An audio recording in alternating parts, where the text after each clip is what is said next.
Ooh, a lot of open heart surgery in a way in this album. We opened up. I was I was much more ready to open my heart to everyone in the band, lyrically, emotionally, and creatively. I was really an advocate, going out of my way to say, Kirk, send in your riffs. We need stuff. Come on, you know. I don't want to sit there with Lars and create the songs anymore.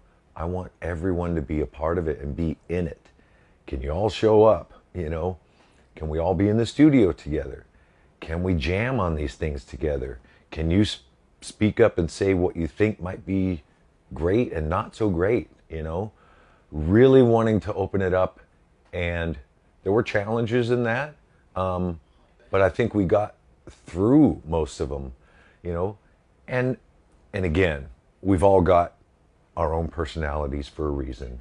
And sometimes when you put the mic in front of someone and say, here you go, say whatever you want, they're not, they realize that maybe they don't want that.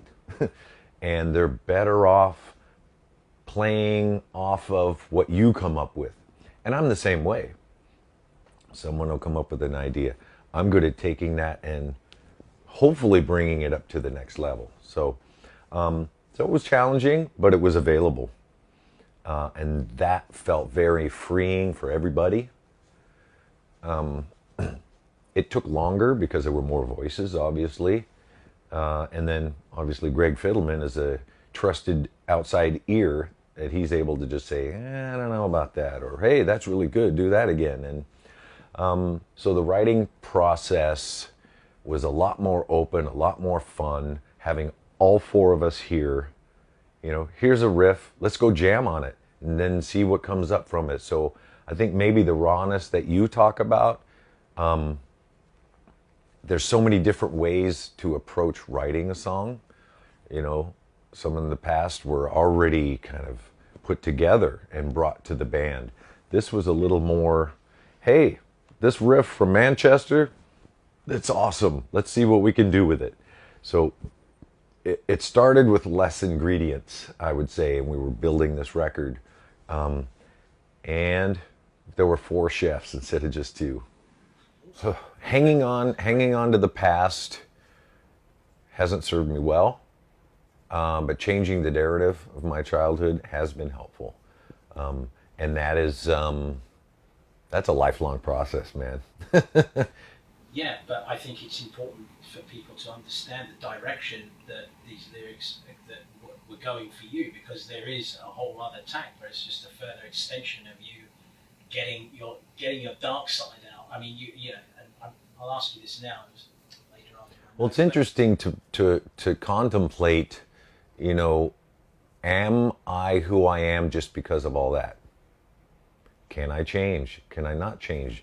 Am I capable of changing? Is this just ingrained?